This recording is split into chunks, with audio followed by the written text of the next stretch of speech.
Hey guys, welcome back to Ethiopia Bar. I'm Aaron. Today I'll compare Western media reports on China's zero-tolerance lockdowns and Western media reports on New Zealand's zero-tolerance lockdowns before attempting to answer the fundamental question, why are Western media so unfair on China?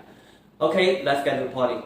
Both China and New Zealand have enforced strict lockdowns recently of the Delta variant of COVID-19, with New Zealand's Prime Minister Jacinda Ardern announcing the entire country would enter the highest level of lockdown, following the discovery of the single case.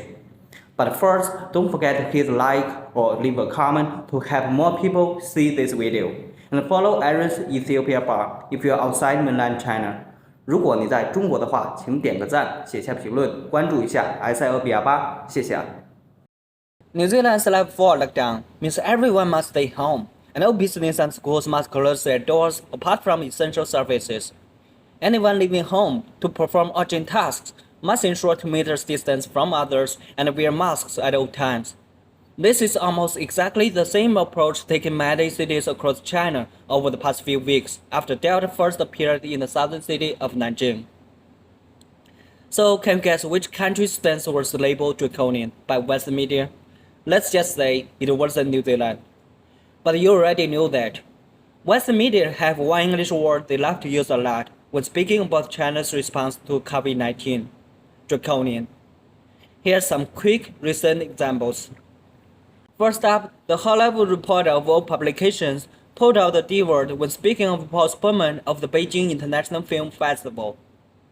The Beijing International Film Festival, the Chinese government's flagship cinema event, has been postponed amid the resurgence in COVID-19 cases in the country, caused by the spread of Delta Omicron variant.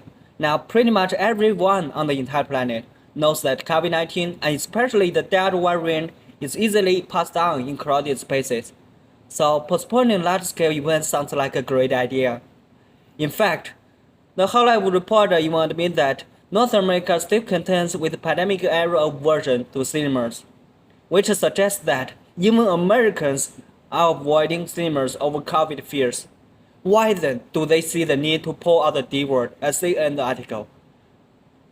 Most cinemas across China remain in operation, the article ends. But the fresh outbreak and Beijing's draconian measures to contain it have many in the industry on edge of the potential for another broad shutdown. This should leave many scratching their heads, since the closure of large-scale events and fresh outbreak in the eyes of average person is anything but draconian.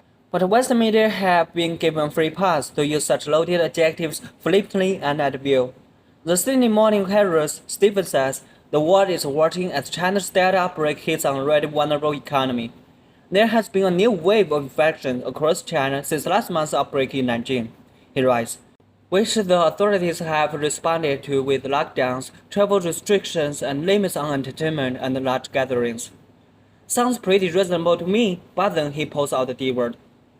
A number of conferences and other major events have been cancelled, as the authorities roll out the draconian playbook they so successfully used to get last year's outbreak under control.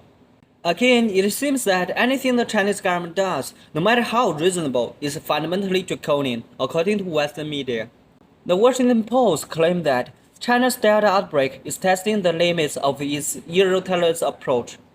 Now, keep in mind that New Zealand also have a zero-tolerance approach, which basically means that both countries have decided their strategy is to have zero cases and not to live with the virus as the USA, UK, and other nations.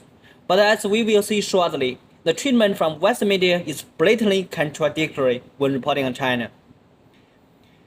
China's commitment to a zero-tolerance approach for coronavirus infections may be starting to fray.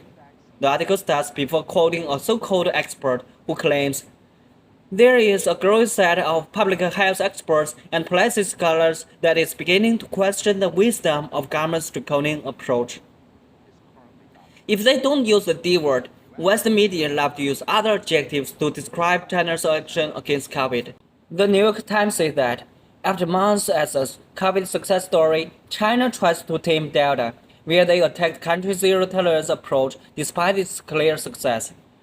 While the number of cases in China are still relatively low compared to the United States, the article says, these new outbreaks may undermine the ruling Communist Party's argument that its authoritarian style has been unquestionable success in the pandemic.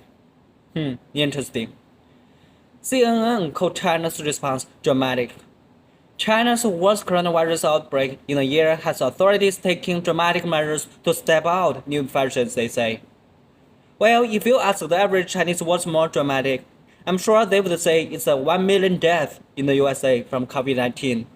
Now let's take a look at Western media reports on New Zealand's national lockdown after a single case was discovered. Let's start with the CNN. We just saw called China's lockdowns dramatic. In their article, New Zealand announced it's locking down the entire country over one COVID case. CNN have decided to err on the side of professional journalism and remain neutral by avoiding adjectives to describe the New Zealand government's measures in the first paragraph where they say, New Zealand's Prime Minister Jacinda Ardern has announced a nationwide lockdown after the country confirmed one coronavirus case. Perhaps completely unsurprisingly, there's no draconian or dramatic or authoritarian descriptors. They even go on to applaud New Zealand's success so far. New Zealand has been praised for its handling of the virus, which saw it close borders to almost all foreign nationals early and impose strict state-run quarantines on incoming travelers. That approach has seen it avoid the devastating outbreaks seen in other countries.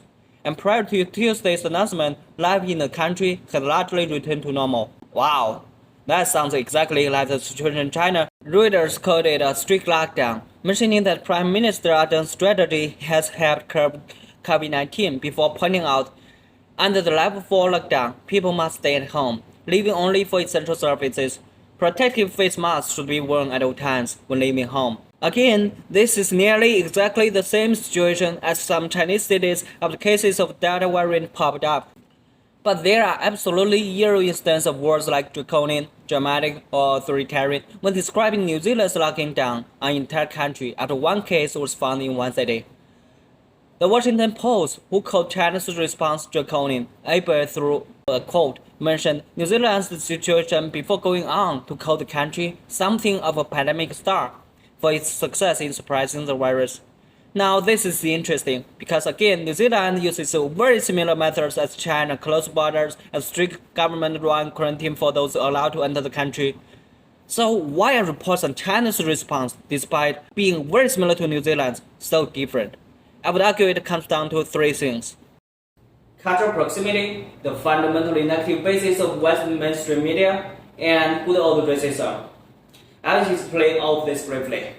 First up, cultural proximity is the idea that certain nations share very similar cultures, ideas, and beliefs right down to using the same language. Because other nations speak English, they so-called democracy on a pedestal and enjoy similar foods. It's easier to relate to others within the group. This allows for Anglo-Western media in New Zealand, Australia, the US, Canada, and UK, despite being separated by huge distances, to view countries within the group in a favorable light, even when they act in the same way as outside nations who are criticized for their actions. Case in point, New Zealand's Chinese response to COVID cases. On the flip side, people outside the group are often given different treatment, whether consciously or subconsciously. Next up, it's important to keep in mind the fundamentally negative basis of Western media. News media in the West is often referred to as the fourth estate, which basically means it is unofficially seen as the fundamental part of the political process, whose primary role is to hold the government to account purposely by seeking out examples where government or government officials have acted badly. This stretches all the way to public life, where all and any kind of bad news has become, in a way, the only thing that is newsworthy. One of the easiest ways to achieve that is to create an enemy. Which leads to the last point, racism. Western media has a propensity to other cultures and peoples who are not part of the Anglosphere, positioning them as somehow inferior and fundamentally inadequate, even when they act in basically the same way. This is especially evident when it comes to Asian peoples, whereby Western powers have historically seen the Eastern world as somehow primitive and inferior when measured against superior civilizations like the West. This has been referred to as Orientalism, and it's clearly alive and well in Western media in how they report on China, where everything has to have a negative spin, and every report, even those detailing positive stories from China, like lifting the hundreds of millions from poverty, the way China has dealt with COVID-19, or China's massive efforts to preserve the environment, is twisted in order to paint China in a negative or at the very least inferior light.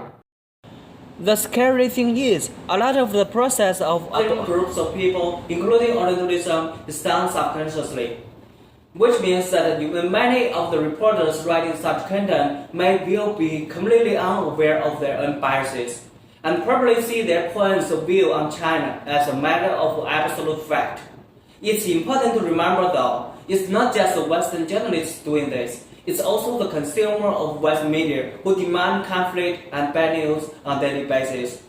China has become an easy and plentiful source of negative news for Western media to feed to their hungry readers. So what's the latest example you think of negative reporting in China? Leave it on the comments below. That's it for today. See you next time.